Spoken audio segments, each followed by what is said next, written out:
Welcome to Cason's Couch. Today we're ready to beat the cat.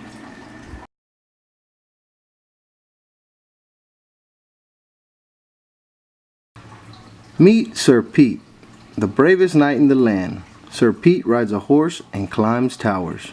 At dinner, Sir Pete listens to Lady Callie play the harp. Lady Callie is awesome. "Bravo!" Sir Pete yells. At the end of each song, he claps louder than anyone. One night, while Lady Callie plays beautifully, someone casts a spell, and everyone falls asleep, even Sir Pete. The next morning, Lady Callie is gone. "Oh no," says Sir Pete the brave. "I will find Lady Callie and save her. Giddy up!" Sir Pete falls in a hole. The hole is a dragon's footprint.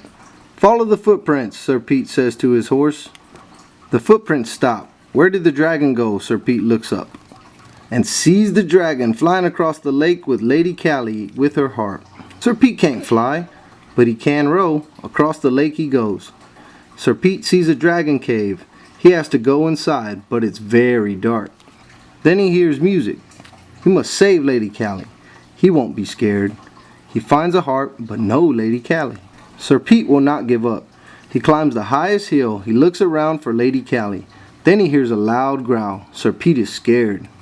The hill starts to move. Sir Pete is on the dragon's back. Sir Pete knows what to do. He slides down, down, down the dragon's back. The dragon sees Pete and roars. "Sir Pete," says Lady Callie, "I will save you." "Save me," says Sir Pete, "but I came to save you." Sir Pete and Lady Callie start to argue. The dragon starts to cry. "I just wanted to sing along," the dragon sobs. "I did not want to hurt anybody." "I have an idea," says Sir Pete. "Will you give us a lift?" The dragon flies Sir Pete and Lady Callie home. Everyone is happy to see them. "You don't need a great voice to make music," says Sir Pete. "Just good friends." The dragon joins the song. 3 cheers for Lady Callie and Sir Pete the brave.